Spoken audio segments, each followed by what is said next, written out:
4학년 친구들 안녕하세요. 도덕 시간입니다. 우리 지난 시간에는 일상생활에서 지켜야 할 다양한 예절에 대해서 알아보았습니다. 부모님, 선생님, 친구들에게 하는 인사 예절, 대화할 때 지켜야 할 예절, 식사 예절과 더불어 급식 예절, 전화 예절, 코로나 시대의 코로나 기침 예절, 손 씻기 예절 등 다양한 예절들이 있었어요. 이런 예절들은 가정에서, 학교에서, 사회의 대상과 상황에 따라 달라지는 것 여러분 모두 기억하고 있지요?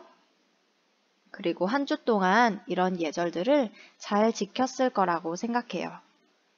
영상을 하나 시청하도록 하겠습니다.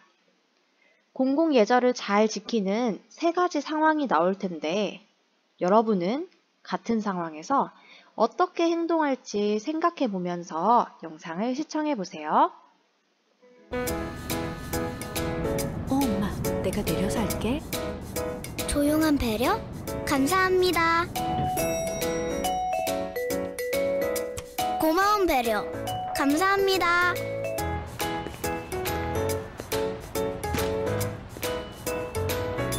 깨끗한 배려? 감사합니다. 당신의 배려가 아이들의 교과서가 됩니다. 함께 배려하면 함께 행복해집니다.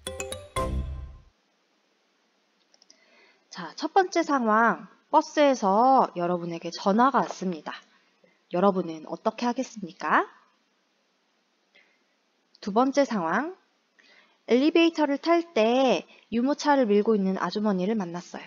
아니면 자전거를 끌고 나오는 형을 만났어요. 여러분은 어떻게 하겠습니까? 세 번째 상황, 우리 교실에서 분리수거가 되어 있지 않은 걸 발견했어요. 여러분이라면 어떻게 하겠습니까? 오늘은 이런 예절을 지키지 않았을 때 어떤 문제점이 있는지 한번 알아보고 우리 모두가 행복해질 수 있는 해결 방법을 생각해 보겠습니다. 다음 이야기를 읽고 건우와 인섭이의 행동을 생각해 봅시다. 예절을 지켜야지. 아침 독서 시간에 건우가 갑자기 교실 문을 열고 큰 소리로 말했습니다. 아침 독서 시간에 건우가 큰 소리로 문을 열고 말했대요. 얘들아, 민송이 왔니? 오늘 아침에 전교 어린이회 임원들이 모이는데 민송이가 아직 회의실에 오지 않았어. 지금 선생님께서 기다리고 계셔. 우리 반 아이들은 모두 깜짝 놀랐습니다. 깜짝 놀랐대요. 건우의 말이 끝나기가 무섭게 인섭이가 큰 소리로 말했습니다. 또 큰 소리로 말했어요. 야, 건우! 교실 문을 살짝 두드리고 들어와야지. 깜짝 놀랬잖아. 남의 교실에 들어올 때는 예절을 지켜야 해. 인섭이의 말을 들은 건우는 얼굴이 빨개졌습니다.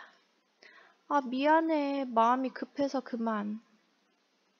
친구들 앞에서 창피를 당했다고 생각한 건우는 목소리가 점점 작아졌습니다. 그리고 생각했어요. 아, 친구들 앞에서 창피를 줄 게 뭐야? 다른 방법으로 말해도 알아들을 텐데. 자, 어떤 상황이었는지 여러분 이해가 됐나요? 자, 이야기를 읽어보았어요. 교실에 있는 친구들도 교실 문을 쾅 하고 연 건우도 모두 언짢은 기분이 되었어요. 예절을 지키지 않으니 이런 언짢은 상황이 발생하고 말았네요. 아침 독서 시간에 왜 이런 일이 일어났을까요? 예절에 담긴 정신을 생각하면서 원인을 찾아봅시다. 인섭이가 건우를 나무란 까닭은 무엇인가요? 인섭이가 이렇게 얘기했어요. 야, 건우, 교실 문을 살짝 두드리고 들어와야지. 깜짝 놀랬잖아. 남의 교실에 들어올 때는 예절을 지켜야 해. 건우를 나무란 까닭은 무엇인가요? 독서를 하던 인섭이한테 방해가 되었어요. 그래서 학급에 갑자기 들어와서 큰 소리로 민송이를 찾는 것이 친구들에게 피해를 주는 예절 바르지 못한 행동이라고 생각하였기 때문이에요. 자, 여러분이 건우라면, 여러분이 인섭이라면 어떻게 행동하겠습니까? 내가 건우라면 선생님께서 친구를 얼른 데려오라고 하셨어요. 아, 급하다 급해. 민소은이를 데리러 4학년 5반으로 심부름을 갔습니다. 어떻게 하겠습니까? 지금 영상을 잠시 멈추고 여러분이 건우라면 어떻게 할지 이유와 함께 적어보세요. 다 적었나요? 자, 학교에서 여러분이 다른 반에 심부름을 갈 때는 어떻게 해야 하죠? 교실 문을 살짝 두드리고 조용히 얘기해야 합니다. 왜냐하면 아침 독서 시간을 방해하면 안 되기 때문이에요. 여러분도 여러분의 말로 비슷하게 적었을 것 같아요. 자, 선생님이 연구실로 만약에 심부름을 시키셨다면 선생님들께서 회의를 하고 계실 수도 있을 거예요. 그러니 문 앞에서 똑똑 노크해서 심부름 왔습니다 알리고 용건을 이야기하면 좋겠습니다. 아, 그럼 다른 선생님들께서 우와, 저 심부름 온 친구는 정말 예의가 바르구나 이렇게 생각하실 거예요. 이번엔 내가 인섭이라면 어떻게 할까요? 건우가 문을 쾅 여니까 인섭이가 다른 친구들 앞에서 큰 소리로 화를 냈어요. 건우도 선생님 심부름을 와서 일부러 방해하려고 한 것도 아닌데 인섭이가 이렇게 큰 소리로 화를 내니 너무 창피했겠죠. 여러분이 인섭이라면 건우에게 어떻게 이야기하겠습니까? 영상을 잠시 멈추고 이유와 함께 적어보세요.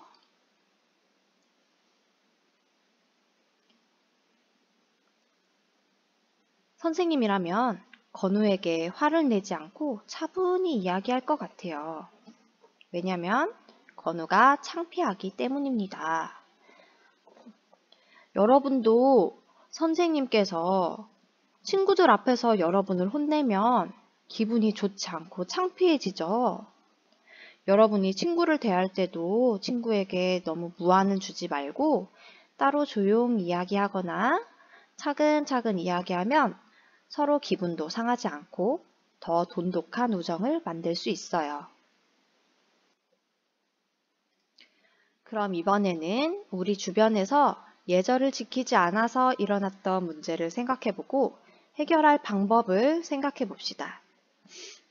예절을 지키지 않아서 일어났던 문제들에는 어떤 것이 있었나요? 영상을 멈추고 문제와 해결 방법을 생각해서 한번 적어보세요.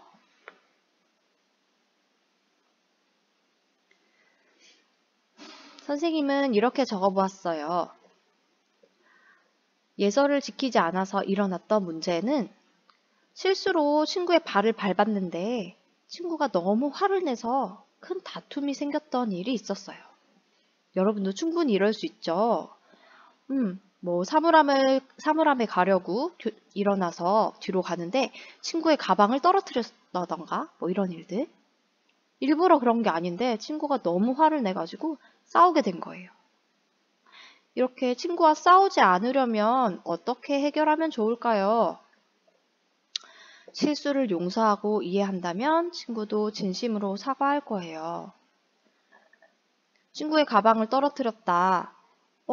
얘가 지나가다가 그랬구나 하고선 실수를 용서하고 이해한다면 가방을 떨어뜨린 친구도 사과해 줄 거예요. 그리고 실수로 친구가 내 발을 밟았구나 용서하고 이해한다면 친구도 미안해 하고 진심으로 사과해 줄 거예요. 이런 경우도 있어요. 여러분 체육 시간에 피구할 때 다른 친구가 던진 공에 우리 반 친구가 세게 맞거나 머리를 맞았을 때 반끼리 막 싸우게 되는 경험 있지 않아요? 일부러 머리를 맞췄다거나 세게 맞춘 거는 잘못된 것이지만 피구 경기를 너무 열심히 하다가 실수로 머리를 맞춘 건데, 맞은 친구가 울고 다른 반 친구들이 뭐라고 하고 그러면 즐거운 체육 시간이 모두가 기분 상하는 악몽의 체육 시간이 되기도 해요. 이럴 땐 머리를 맞춘 친구도 일부러 그런 건 아니지만 미안하다고 얼른 사과하고, 맞은 친구도 경기 중에 일어난 일이니까 괜찮아 라고 씩씩하게 말해주고 다시 경기에 임한다면 즐거운 체육 경기를 할 수 있을 거예요. 마지막으로 마음 튼튼입니다. 공자는 예를 배우지 않으면 바르게 설 수 없다 라고 했습니다. 선생님께서 설명해 주시는 이 말뜻을 잘 새겨듣고 예절 바른 생활을 하려는 마음을 다져봅시다.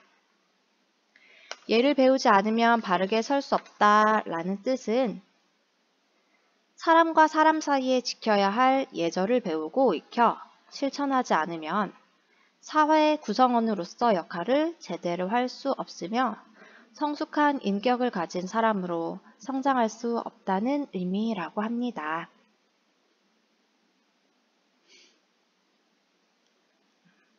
사람과 사람 사이에 지켜야 할 예절을 먼저 배워야 다른 일도 더 잘 할 수 있다는 그런 뜻인 것 같아요.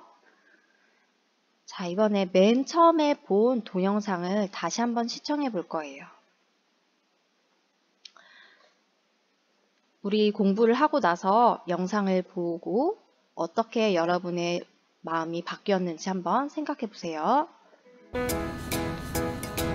엄마, 내가 내려서 할게. 조용한 배려? 감사합니다. 고마운 배려? 감사합니다.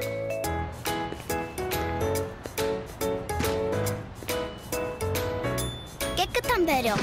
감사합니다. 당신의 배려가 아이들의 교과서가 됩니다. 함께 배려하면 함께 행복해집니다. 자, 오늘 배운 내용입니다. 함께 배려하면 모두가 행복해집니다. 사람들 사이에 예절을 지키면 우리 모두가 행복해질 수 있습니다. 예의 없는 행동을 하기 전에 한 번 더 생각해서 예절을 지켜보세요. 내가 실천하면 우리 세상은 조금 더 행복해질 수 있답니다. 다음 시간에는 우리 반에서 예절을 잘 지키는 친구에게 상장을 주는 활동을 해볼 거예요. 이제 등교 개학을 하고 나면 일주일 동안 친구들이 얼마나 예절을 잘 지키는지 한번 살펴보고 오세요. 안녕!